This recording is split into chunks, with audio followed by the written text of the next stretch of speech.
So now I'm going to tell you the difference between population and sample. So a population, it refers to the entire group. It basically means everybody in it. That's what your population is. So for example, all the students in your university, that would be your population. A sample, on the other hand, it would refer to a small part, a subset of your population. So for example, if you randomly choose 200 students from your university, this would be your sample. So sample right here, sample is a subset of your population right here. Okay, this is a subset of your population. This is my population, everybody in it, and sample is a subset of that. Now, why do we even need sample?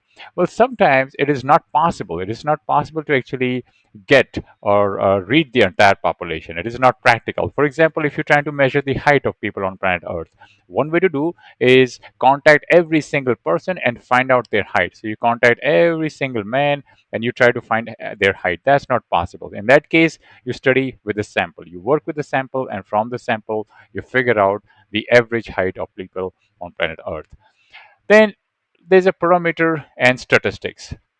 So a parameter is a numerical value. That's all it is. It's a numerical value that describes the characteristics of a population. That's the keyword. So parameter is associated with population. Generally, it is unknown. You do not know your parameter and it is fixed.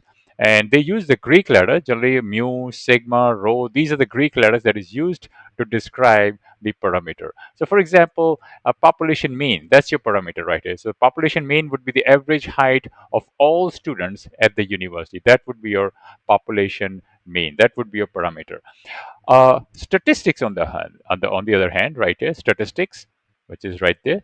Statistics, on the other hand, is a numerical value that describes the characteristics of a sample, not of a population, but of a sample.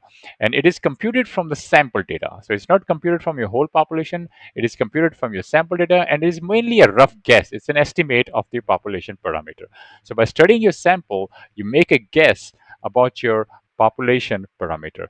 And generally, they use these letters like X, S, and P's. You know, this Latin letters to actually denote your statistics.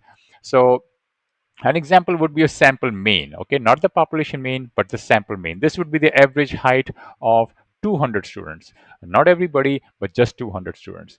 So again, your population has parameter associated with that, and sample has statistics associated with that.